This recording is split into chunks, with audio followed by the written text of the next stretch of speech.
नमस्कार मेरे देशवासियों, आशा करता हूँ वो सभी अच्छे हैं। मैं थोड़ा बहुत अपने बारे में बता देना चाहता हूँ। मैं एक प्राइवेट सेक्टर में जॉब करता हूँ और आज ये मेरा पहला ब्लॉग है, ऑफिशियली आप कह सकते हैं। तो मैंने पहली बार कैमरा उठाया जहाँ मैं अपने आप से कुछ बनाने की कोशिश कर रहा हूँ। वैसे मैं ट्रैवल इंथुजियास्ट हूँ, तो मुझे घूमना बहुत पसंद है, ख़ासकर पहाड़ों पे। मैंने बहुत उत्तराखंड, हिमाचल, जम्मू कश्मीर बहुत बार टहला है और हर साल ही कहीं ना कहीं मैं जाता रहता हूँ। बट कभी भी मैंने कुछ आप कह सकते हैं ऑफिशियली कभी ब्लॉग नहीं बनाया और अपने बारे में कभी कुछ शेयर नहीं किया। तो जब भी हम कहीं घूमने आते हैं तो आज का सबसे कॉमन प्लेटफॉर्म हो गया है यूट्यूब, जहाँ से हमें काफ़ी हेल्प मिल जाती है। तो मैंने भी सोचा कि मैं भी ट्राई करता हूँ उस कम्युनिटी का पार्ट बनना, क्योंकि जिस तरह मुझे घूमना पसंद है, मेरे और काफ़ी साथी लोग हैं जो घूमते हैं और अपने ट्रैवल स्टोरीज़, अपना एक्सपीरियंस शेयर करते हैं दुनिया वालों के साथ। तो मैंने भी सोचा मैं भी कुछ जो भी जैसा भी मैं ट्रैवल करूँगा और कहीं भी जाऊँगा तो आई विल ट्राई कि मैं भी वो सारा एक्सपीरियंस आप लोगों के साथ शेयर करूँ। और सो मैं भी उस कम्युनिटी का पार्ट बनूँ और हो सकता है कुछ मैं कंट्रीब्यूट कर पाऊँ। ऑल्सो हो सकता है मेरे एक्सपीरियंस से किसी को कुछ और जानकारियाँ मिलें जो अभी तक ना मिली हों। तो ये ब्लॉग उसी बारे में है। और जैसा मैंने कहा, ये मेरा लाइफ का पहला ब्लॉग है ऑफिशियली। तो आज डेट है 16 जून, दिन शुक्रवार। और बैठे बैठे एकदम से ऑफिस से काम कर रहा था और एकदम से रैंडम प्लान बन गया कि बद्रीनाथ होके आते हैं दोस्तों के साथ। तो आप ये कह सकते हैं कि ये मेरी पहली जर्नी होगी जो मैं कैमरा पे शूट करूँगा और हो सकता है कि शायद मैं आप लोगों के साथ अपना एक्सपीरियंस शेयर करूँ।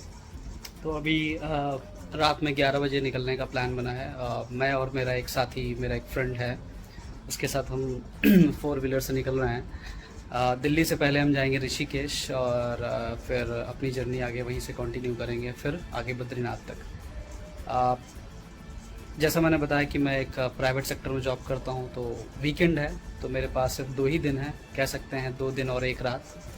तो रश नहीं करेंगे, बट कोशिश करेंगे कि अगर बद्री विशाल पहुँच जाते हैं और हमें अच्छे दर्शन हो जाते हैं तो अच्छा रहेगा। बाकी जैसी भी जर्नी स्टार्ट होगी, जो भी डिटेल्स आती रहेंगी, जो भी मौसम रहेगा, जो भी रोड कंडीशंस रहेंगी, वो सब भी मैं आपके साथ शेयर करता रहूँगा। और अभी ज़्यादा कुछ तैयारी नहीं हो पाई है, अभी पैकिंग भी नहीं हो पाई है। जैसे मैंने बताया रैंडम प्लान बना, तो थोड़े बहुत कपड़े और कुछ इलेक्ट्रॉनिक्स आइटम जो मुझे पैक करने हैं तो डिसाइड कर लिया है। जैसे पावर बैंक है, एक्स्ट्रा केबल्स हैं, ईयरफोन है, ये सारी चीज़ें। बाकी ऑफ कोर्स जो सारे कपड़े हैं जो रिक्वायर्ड रहेंगे वो सारे अभी पैकिंग हुई नहीं है। तो जल्दी से मैं पैकिंग करता हूँ और आपको फिर जहाँ हमारा मीटिंग पॉइंट है, मैं यहाँ से मेट्रो से जाऊँगा और मेरा फ्रेंड मुझे कहीं मिलेगा और हम वहाँ मिल के फिर अपनी जर्नी दिल्ली से स्टार्ट करेंगे।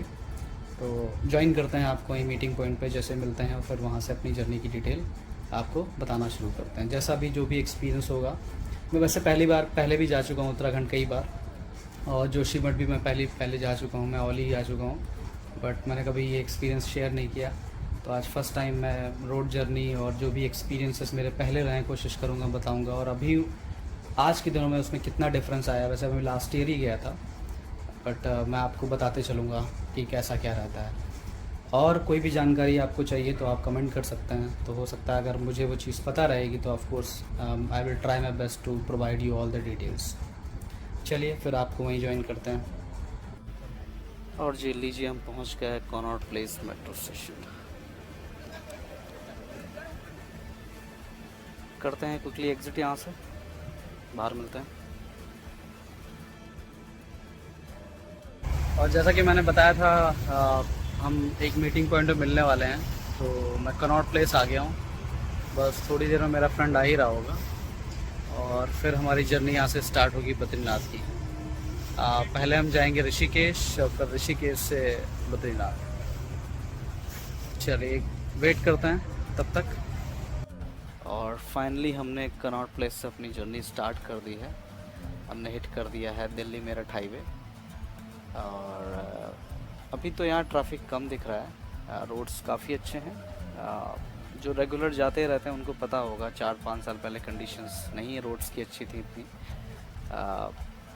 एज इन कनेक्टिविटी जो ये फ्लाईओवर्स बन गए इसकी वजह से कनेक्टिविटी बहुत अच्छी हो गई है, कन्वीनियंस बहुत हो गई है, आपको सिटी के अंदर से नहीं जाना होता, तो काफ़ी कन्वीनियंस है। बाकी ट्रैफिक भी कम दिख रहा है। तो मैं मेरे फ्रेंड के साथ हमने कर दिया है अपना सफ़र शुरू। फ्रेंड मेरा शायद वीडियो पे आने से थोड़ा सा हिचकिचा रहा है, बाकी जैसा भी होता है देखते हैं। अभी का तो ट्रैफिक कम है और विल ट्राई कि ब्रेक्स ना लेने पर कोशिश करते हैं सीधे हरिद्वार या ऋषिकेश ही हिट करते हैं, बाकी जैसा होता है आपको बताते हैं। जब भी रोड पे चलें कृपया सुरक्षित चलें, ऐसी गलती ना करें। देखिए 3 लोग एक एक्टिवा पे जा रहे हैं, ये अपनी लाइफ के लिए तो रिस्क कर ही रहे हैं, दूसरों के लिए भी डेंजरस हो सकते हैं, कृपया ऐसा ना करें। एंड यहाँ भी थॉट एक टी ब्रेक ले लेते हैं छोटा सा। सो ये एक ढाबा पड़ा रास्ते में, काफ़ी क्लीन ढाबा मिल गया मेरठ हाईवे पे, तो हमने यहाँ पे टी ब्रेक ले लिया। And now we are approaching to Haridwar. थोड़ी देर में ही हम हरिद्वार क्रॉस कर रहे होंगे और हरिद्वार से ऋषिकेश बचता है कुछ 25 किलोमीटर। दैट मीन्स हमें आधा घंटा और लगना चाहिए, 20-25 मिनट, आधा घंटा टाइप्स।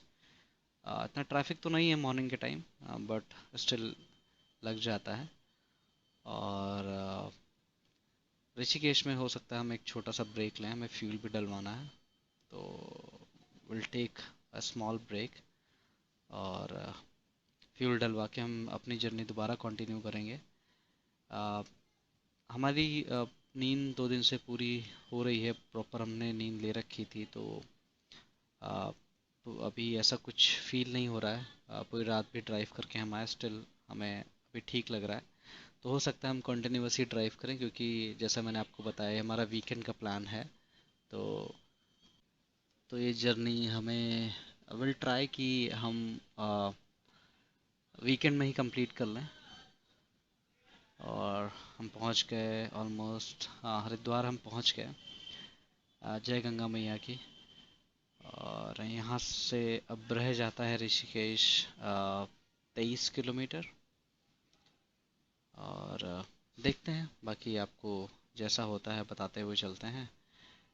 बाकी अभी तक की यही प्लान है कि टाइम से हम पहुंच जाएं। अगर हम इवनिंग तक भी पहुंच जाते हैं, 5 तक ये हमारा टारगेट है, क्योंकि दोनों ही लोग ड्राइविंग करने वाले हैं, तो एक आराम, थोड़ा जिसको रेस्ट करना है वो रेस्ट भी कर सकता है और हम ड्राइव करते रह सकते हैं। तो अगर 5 बजे तक भी हम पहुंच गए तो हम आज शावर लेके नहा के हम जाके दर्शन कर सकते हैं मंदिर में, और अर्ली मॉर्निंग थोड़ा बहुत साइट सीइंग करके हम फिर निकल सकते हैं वापस अपनी जर्नी बैक टू दिल्ली। तो ऐसा सा कुछ प्लान है, बाकी जैसा मैंने ऑलरेडी एक्सप्लेन किया है, बाकी जैसी भगवान की।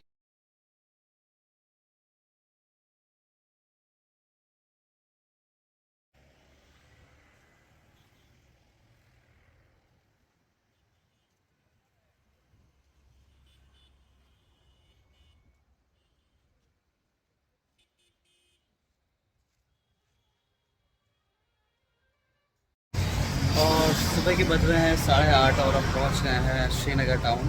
अब यहाँ से बद्रीनाथ बचा है 125 किलोमीटर, तो अगेन वही 3-4 घंटे भी और लगने वाले हैं। अभी ब्रेकफास्ट करने के लिए रुके हैं, ब्रेकफास्ट करके फिर हम निकलेंगे। ये अच्छा सा होटल दिख गया है रास्ते में, बाकी आपको ब्रेकफास्ट करके फिर ज्वाइन करते हैं।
बद्रीनाथ, बद्री विशाल, जय बद्री विशाल।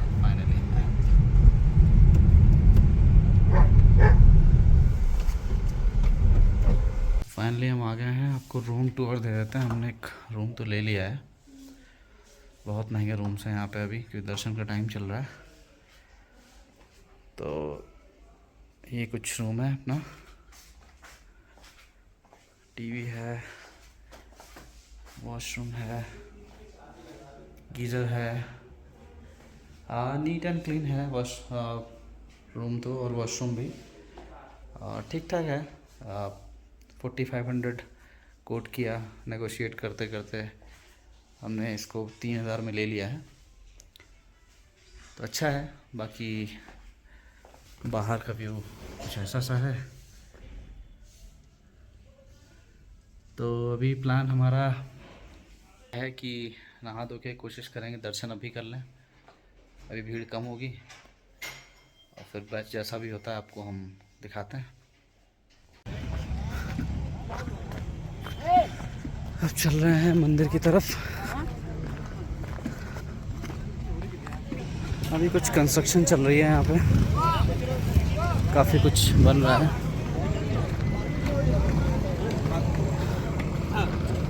और ये है चारों तरफ का नज़ारा।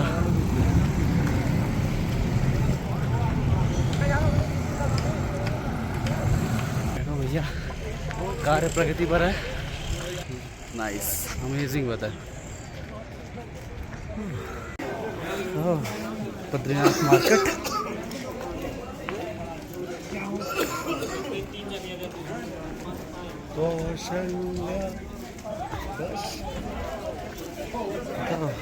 गरम गरम दूध, जलेबी।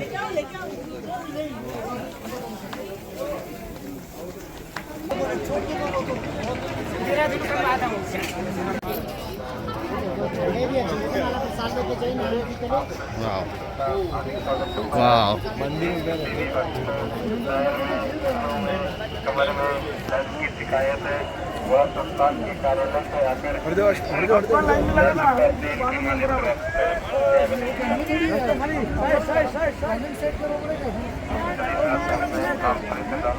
हार्दिक स्वागत है। आपको जनों का हार्दिक स्वागत करता है।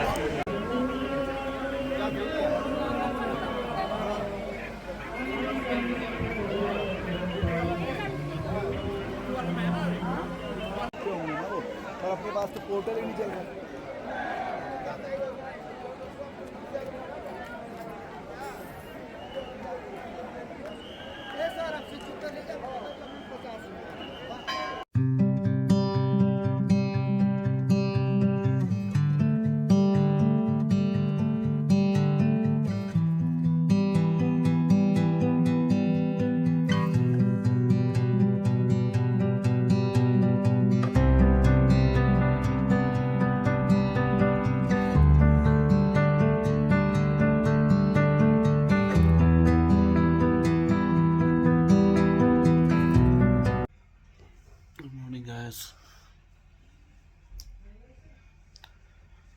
उठने में देर हो गई है कुछ। हमें अब तक रूम छोड़ देना चाहिए था, बट कल की काफ़ी थकान थी। अभी जल्दी से फ्रेश होते हैं और फिर निकलेंगे माड़ा विलास के लिए, फिर वहाँ से दिल्ली के लिए। बाहर का नज़ारा कुछ ऐसा है।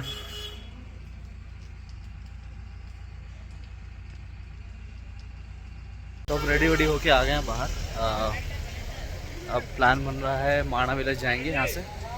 वहाँ पे 1-2 पॉइंट्स देखने वाले, भीम पुल, गणेश गुफा, सरस्वती उद्गम, वो देख के फिर वापस हेड करेंगे back to Delhi.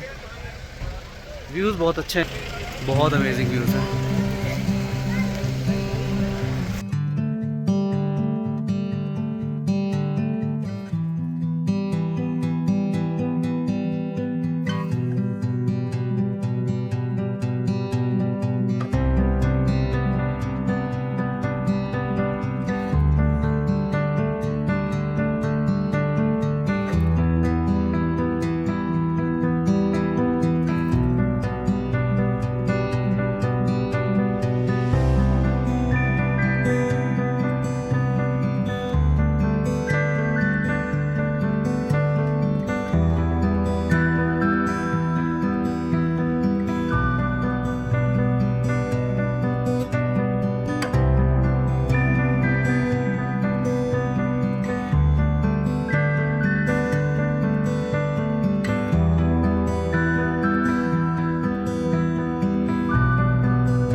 Mana village की पार्किंग में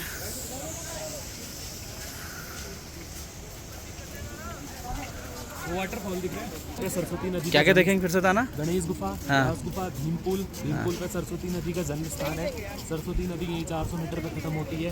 भीम के फिंगरप्रिंट है, सरस्वती माता का मंदिर है और मानसरोवर जल है। कैलाश मानसरोवर जल यहाँ आता, सही है। पुल का आता है।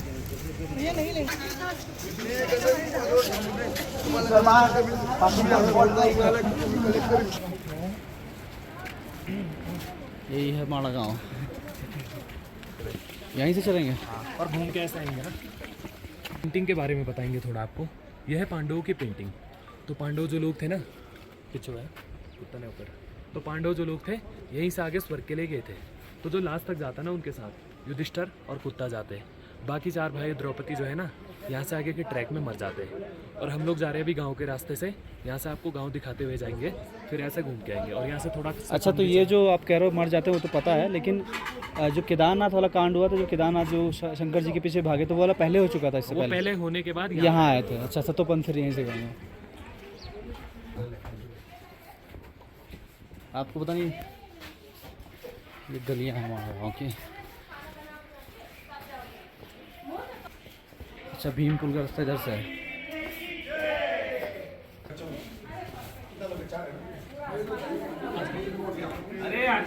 आ जाओ। आपने ना बद्रीनाथ मंदिर में दर्शन किया था, आपने वहाँ पे क्षेत्रपाल देखे, क्षेत्रपाल घंटा का। तो ये उनके बड़े भाई हैं, ये यहाँ के इष्ट देवता है। अच्छा, महीना आते नहीं की पूजा पाठ चलती है। और जो बद्रीनाथ है ना, ये उनके भी क्षेत्र है। ये बद्रीनाथ जी तो मंदिर बंद है तो खुला है, ये बाहर से दिखती है। ये ताला लगा।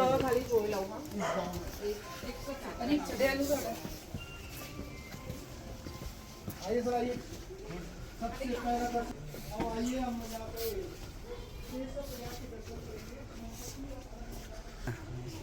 ये कॉन्फ्रेंस हॉल बनना ना, मीटिंग कॉन्फ्रेंस हॉल। यार वसुधारा फॉल जाना है एक बार। नहीं सब रुक के जाते हैं, जैसे चले पहला दिन। पहले दिन ये लगा लो, 3 दिन नहाने में लगते हैं, तो ये लगा लो पहले दिन। और उसके बाद दूसरे दिन वही 8 में। आजकल वहाँ पे बर्फ बहुत है आजकल। ये अच्छा, ये लोकल है यहाँ का ना, बूटिया। हाँ, पर्वतों के नाम बताएंगे। अच्छा। जो साइड सीन है, माउंटेन नेम। अच्छा, ये वाला पर्वत दिख रहा है आपको? हाँ ये जो हल्का सा दिख रहा है, हाँ हाँ बादलों से ढका है। हाँ ये साइड वाला जो पूरा पर्वत है ना, हाँ, ये वाला है नर पर्वत। नर पर्वत। अच्छा, और ये नीचे वाला है नारायण पर्वत। नारायण। नर नारायण सुना गया? हाँ, नर नारायण। तो नर जो है वो अर्जुन होता है, हाँ नारायण जो कृष्ण होता है। हाँ तो जिस टाइम पे ना अर्जुन और कृष्ण आए थे, हाँ अर्जुन ने इधर साइड तपस्या किया था, हाँ। कृष्ण इधर साइड, तो उनका नाम बदल गया। वो नर नारायण, वो लोग द्वापर में आए थे। अच्छा, और जो बद्रीनाथ मंदिर स्थित है ना, हाँ। वह नारायण पर्वत में स्थित। जी जी, जिस हाँ। टाइम पे आप बद्रीनाथ थे उस टाइम पे नारायण पर्वत में थे। और अभी माणा गांव में आप लोग तो नर पर्वत में हो। नर पर्वत। दोनों नर नारायणों के बीच में है, लेकिन जो नदी है ना हाँ। उसके इधर उधर है। ये वाला जो पर्वत है ना, हाँ। तो जो सामने पे बड़ा सा पर्वत, हाँ, ये वाला पर्वत है श्याम करण घोड़ा पर्वत। श्याम करण घोड़ा पर्वत। अच्छा, तो जिस टाइम पे ना बद्री विशाल जी जो विष्णु भगवान, वो पहले ज़माने में तिब्बत से आए थे। हाँ तो उन्होंने इस पहाड़ पे अपना घोड़ा छोड़ा, हाँ। तो उनके घोड़े के स्केच बनाए इस पहाड़ पे। हाँ। इसीलिए इसका नाम श्याम करण घोड़ा पर्वत पड़ा। वो जो स्केच है आपको व्यास गुफा से बताएंगे, ब्लैक कलर की बहुत सी छोटी सी दिखती है। वाह, और वो वाला जो मंदिर है ना, हाँ वो वाला मंदिर है नारायण जी की माता का मंदिर। तो वो वाला जो अच्छा। मंदिर है वो हाँ। साल में सिर्फ एक दिन खुलता है। और जो बद्रीनाथ से उद्धव जी की मूर्ति है ना, हाँ। जिनको नारायण जी के रूप हाँ। में पूजते हैं, उनको साल में एक दिन यहाँ लाते हैं अपने माँ से मिलाने। तो यहाँ पे साल में सिर्फ एक ही दिन पूजा पाठ होता है। ये जो खुलता है ना, उस तिथि को बोलते हैं 52 द्वादशी। 52 द्वादशी वो तिथि है जो श्राद्ध पक्ष लगते हैं, जब पितरों अच्छा को अच्छा, पिंडदान पितर वाला करते पे, हैं, हाँ तो उस पितरपक्ष दिन यहाँ पे चलता लाते है, हैं, हाँ। पितरपक्ष में। अच्छा पूरा साल मंदिर बंद यार, रहता है। जो बद्री विशाल की जो हमने कहानी सुनी होती है, इसमें कि वो रेस्ट करने ढूंढ रहे थे अपनी जगह, तो उन्होंने यहाँ तो पर ये बद्रीनाथ, ये जो बद्रीनाथ है शिव जी की जगह है, तो उन्होंने बच्चे का रूप धारण हाँ बच्चे का रूप धारण किया था। और ये देख लो, हाँ। ये वाली जो नदी है ना, ये नदी है सरस्वती नदी। और उधर अच्छा, से ये जो दूसरी आ रही है ना, हाँ। वह है अलकनंदा नदी। ये संगम है यहाँ पे। तो यहीं पे सरस्वती नदी खत्म होती है, हाँ। यहाँ पे संगम है। इस प्रयाग का नाम है केशव प्रयाग। केशव इसके बाद ये प्रयाग। अलकनंदा बन जाती है। और ये जो ये इसलिए नदी बोलते हैं लुप्त हो जाती हैं वो। और ये जो ये नदी का स्टार्टिंग पॉइंट है ना हाँ। अलकनंदा का, हाँ। वो यहाँ से आगे 8 किलोमीटर दूर है। उसको बोलते हैं अलकापुरी, जहाँ से अलकनंदा नदी का जन्म स्थान है, अलकापुरी, जहाँ से अलकनंदा। अलकनंदा नदी शुरू होती है। और ये अलकनंदा नदी जा रही है आपकी पूरी देवप्रयाग तक, जिसका 5 नदियों के साथ संगम होने के बाद गंगा बनती है, गंगा 5 बनती है। प्रयाग, जी। और इसको मिला के 6 प्रयाग होते हैं। और इसका जन्म स्थान आगे से बताएंगे आपको। पहले इधर चलेंगे गणेश गुफा। जय गणेश जी।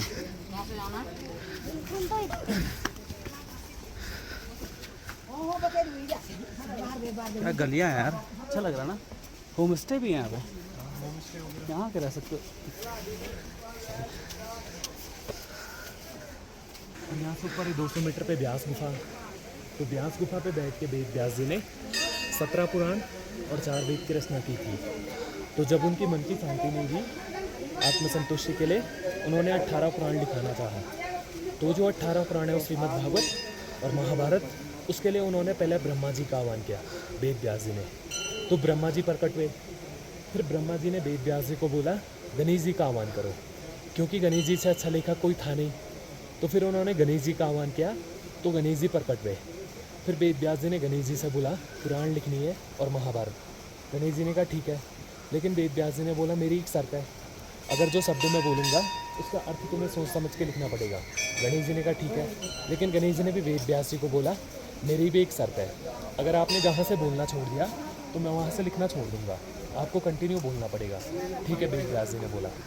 तो इनका जो डिस्टेंस था ना वो 200 मीटर था। अब द्वापर युग की बात है, हाँ। उस टाइम पे कम था होगा, ज़्यादा था होगा, तो हाँ, उनको सही भी बात पता है, सही बात है। तो फिर वेद व्यास जी ने और उसमें शक्तियाँ क्या थी, क्या किसी को पता। तो हाँ फिर वेद व्यास जी ने व्यास गुफा से शुरू किया। पहला जो 18 पुराण था श्रीमद् भागवत, उसको लिखवाया। हाँ 18 पूरा कंप्लीट हुआ वो और उसके बाद लिखा गया था महाभारत।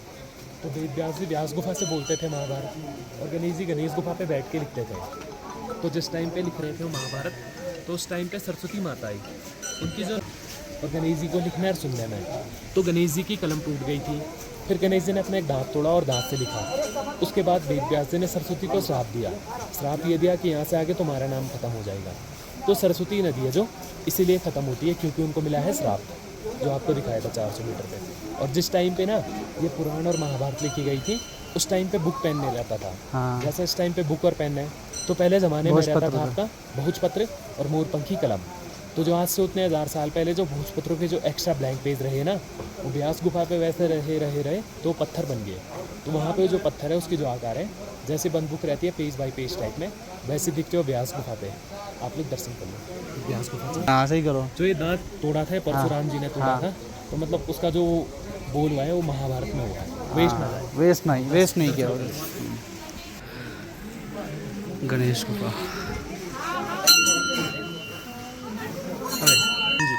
ये वाइट वाला, हाँ हाँ। ये है भोजपत्र का पेड़। अच्छा ये वाला भूसा। तो पहले ज़माने में जो महाभारत लिखते थे ना, इन पेड़ों के जो वाइट छाल है ना, हाँ। इन छालों को निकाल के इन पे लिखते थे महाभारत। ये होती थी पहले ज़माने की बुक, इनकी बात को निकालते थे। यह है छोटा पेड़, इससे बड़े जो पेड़ लक्ष्मी वन में जंगल है। 8 किलोमीटर है सर। कई चीज़ का लालच भी था, तो हमारे अंदर ऐसा खोलना है थी ना, हाँ तो जो पुल है पुल से ही नीचे गिर गई थी। और यहाँ पे एक मंदिर बोलते हैं उसको, द्रौपदी का मंदिर। उसके बाद नकुल, फिर सहदेव, फिर अर्जुन। हाँ। ये पूरी आपको भीमपुल पे बताएंगे।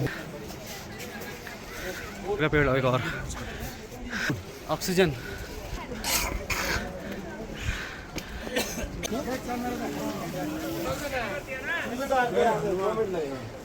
Right left. बताते हैं कि ये बचे हुए भोजपत्र थे जो पत्थर बन गए हैं।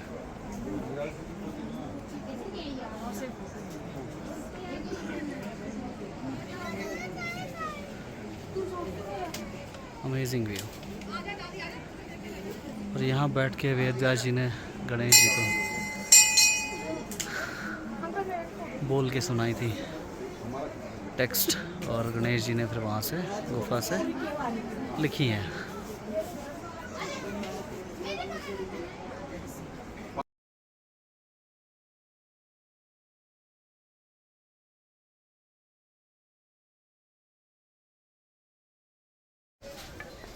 उसमें नहीं आएगा वीडियो, जूम सही है इस पे। हाँ हाँ इधर पे कोई नहीं। वो कर लो। ये स्केच दिख रहा है आपको, ये ब्लैक कलर का। हाँ दिख रहा है। ये हाँ ये कोई एनिमल लग रहा है आपको? ये आप भी इधर आ जाओ भैया। भोला लग रहा है। हाँ ये वो बद्री साहब इधर आओ। अच्छा अच्छा अच्छा अच्छा। ये स्केच है ना, ये ब्लैक कलर का पूंछ वगैरह, ये हाँ यार, ये क्या बद्री सामने विशाल आंखों से देख ले यार। हाँ, कभी नहीं दिखता है ना। हाँ। उसके बगल पे फ्लैग है, हाँ। फ्लैग टूट गया, ये देखो ये रेड कलर का, ये लो है क्या बोलते हैं इसीलिए इनको? बद्री विशाल जी का घोड़ा, श्याम करण घोड़ा। श्याम करण घोड़ा। हाँ, मुझे आंखों से नहीं दिख रहा। किसी को नहीं दिखता इसलिए zoom पूछा।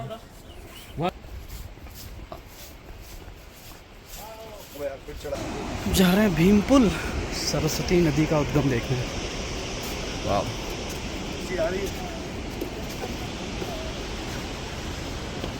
थोड़ा रह गया यहाँ आगे।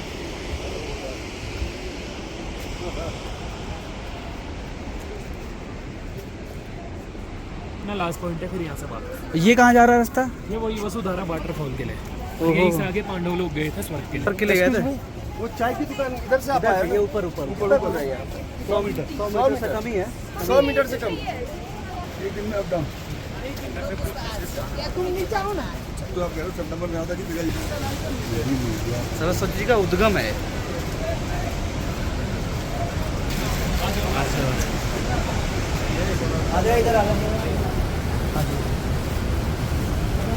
आप इस साइड से आते हो। इधर से आ जाओ। अब देखना, हाँ ये वाला जो पत्थर है ना, हाँ, ये वाला पत्थर भीमपुल है, अच्छा। पत्थर का ब्रिज। हाँ। ये जो रिवर के ऊपर है, हाँ। इधर टच है उधर टच है। ये भीम जी ने रखा था उठा के। तो जिस टाइम पे ना कौरव और पांडवों का युद्ध हुआ था, हाँ। तो उसके बाद पांडव लोग जब स्वर्ग के लिए गए थे ना, तो इसी रास्ते से आगे गए थे। तो जब द्रौपदी ना सरस्वती नदी को पार नहीं कर पाई, उसका जो बहाव था उसको देख के डर गई। तब भीम जी ने ये वाला पत्थर रखा था द्रौपदी के लिए, नदी को क्रॉस करने के लिए। और इस पे लाइन लाइन से दिख रही है, ये जो खड्डे खड्डे जो बने, ये भीम के उंगलियों के निशान है, फिंगर्स। इधर साइड है राइट हैंड, उधर साइड है लेफ्ट हैंड, ऐसा मैं पकड़ा था उस साइड। अच्छा। और इस पत्थर को रखने के बाद यहाँ से आगे पांडव लोग गए थे स्वर्गारोहण। तो यहाँ से आगे सारे, तो यहाँ से आगे सारे भाई जो है ना, हाँ। वो मरते मरते गए, एक्सपायर होते होते तो गए। पंथ का ट्रैक भी यहीं सही है। वही बता रहे हैं। हाँ। तो यहाँ से आगे पहले द्रौपदी एक्सपायर होती है, फिर नकुल एक्सपायर होता है, फिर सहदेव, फिर अर्जुन, और जहाँ पे ना भीम एक्सपायर होता है उस जगह को बोलते हैं सतोपंथ। अच्छा। तो जो सतोपंथ है वो यहाँ से आपका 25 किलोमीटर है, और वहाँ पे एक ट्रायंगल का लेक है। तो उस लेक में ना ब्रह्मा विष्णु महेश एकादशी के दिन स्नान करने आते हैं। और भी हाँ, और वो लेक इतना साफ और स्वच्छ है, जैसा कोई टूरिस्ट लोग जाते हैं ना वहाँ पे, अगर उस लेक में कुछ भी फेंक देंगे कूड़ा वगैरह, उसको गंदा करेंगे, तो उस लेक में कूड़ा ज़्यादा देर टिकता नहीं है। पक्षी वगैरह आके उसको साफ कर देते हैं, या तो खुद साफ हो जाता है। इतना साफ और स्वच्छ जल है, करना ही नहीं चाहिए यार लोगों को, बेवकूफ़ हो क्या। और उससे आगे पड़ता है आपका स्वर्गारोही। तो जब युधिष्ठिर को लेने ना उस पर विमान आते, तो उनके साथ रहते कुत्ता, तो कहते कुत्ता स्वर्ग नहीं जाएगा। तो युधिष्ठिर कहता अगर ये कुत्ता स्वर्ग नहीं गया तो मैं भी स्वर्ग नहीं जाऊँगा, क्योंकि मेरे सारे भाइयों ने मेरा साथ छोड़ दिया, लेकिन इस कुत्ते ने नहीं छोड़ा। तो वो कुत्ता नहीं रहता, वो रहता यमराज। वो बाद में अपना रूप दिखाता, वो कुत्ता बन के उनके साथ चल रहा रहता और उनकी परीक्षा ले रहा रहता। तो पूरे शरीर के साथ जिंदा में स्वर्गीय थे ना, वो थे युधिष्ठिर, बाकी सारे मरने के बाद थे। तो ये सरस्वती माता का मंदिर अभी बन रहे हैं, तो फिलहाल के लिए उनकी ये मूर्ति वहाँ जो जल है ना, हाँ। वो जल आता है मानसरोवर से। ये मानसरोवर से चला रहा है। पीना है पी लो। और वो सरस्वती नदी का जन्म स्थान है। ये जल बताते हैं मानसरोवर से आ रहा है, कैलाश मानसरोवर। इसके बाद में चाइना का बॉर्डर है, तो उस तरफ कैलाश मानसरोवर लेक है, तो बोलते हैं जल वहाँ से आ रहा है। सोच के विश्वास नहीं होता, लेकिन चीज़ें हैं तो हैं, सत्य है। बचपन से पढ़ा है, सुना है और देख लिया। और ये सरस्वती नदी का उद्गम।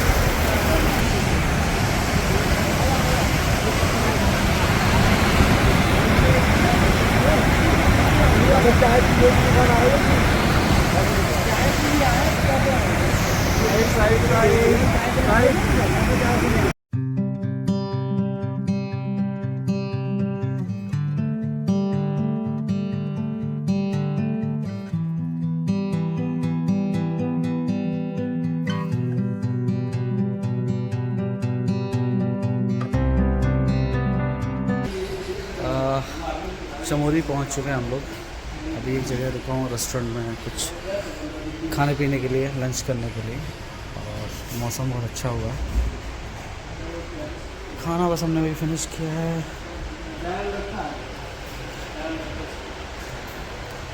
बस यहाँ से निकलेंगे। अभी ऋषिकेश यहाँ से है 280 किलोमीटर, लग जाएगा टाइम। फिर ऋषिकेश से दिल्ली। अभी जैसा भी होता है आपको बताते चलते हैं। बारिश हो गई है, रास्ते थोड़े से गीले हो गए हैं, बट मौसम बहुत अच्छा हो गया और नज़ारे कुछ ऐसे हैं।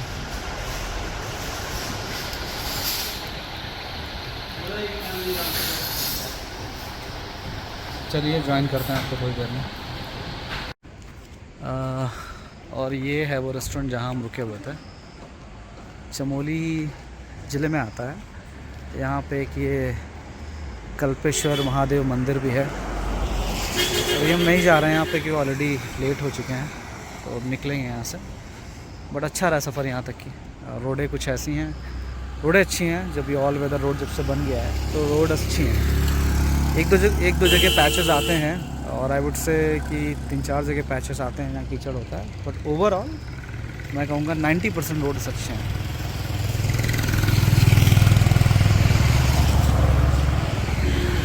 बाकी निकलते हैं। तो जैसा मैंने बताया था, ऋषिकेश अभी जाने में टाइम लग जाएगा हमें।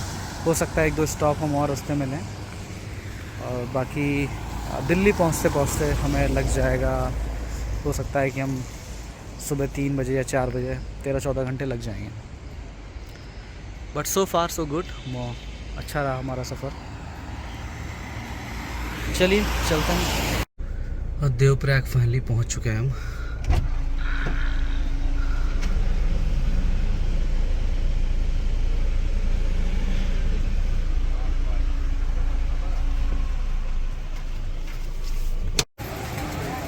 सोचा कि एक बार गंगा जी के भी दर्शन कर लें, और पहुंच गए हरिद्वार। अभी रात के 1 बज रहे हैं और ये कुछ हाल है हरिद्वार का। जय गंगा मैया।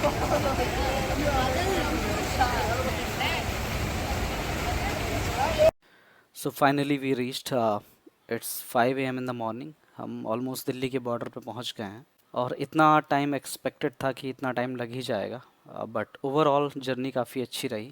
और मुझे लगता है कि काफ़ी कुछ इन्फॉर्मेशन मैं आपको दे पाया हूँगा। जो थोड़ा बहुत रह गया हो तो प्लीज़ आप कमेंट कर सकते हैं। I will try to find it out, और जो भी मुझसे हो सकता है बाकी इन्फॉर्मेशन मैं आपको प्रोवाइड करूँगा। बाकी नेक्स्ट ट्रिप जल्दी ही प्लान करता हूँ। ऐसी ही जर्नी और ऐसे ही ट्रैवल के लिए जुड़े रहिए चैनल के साथ। अगर वीडियो अच्छा लगा हो तो please like and subscribe, comment. Thank you.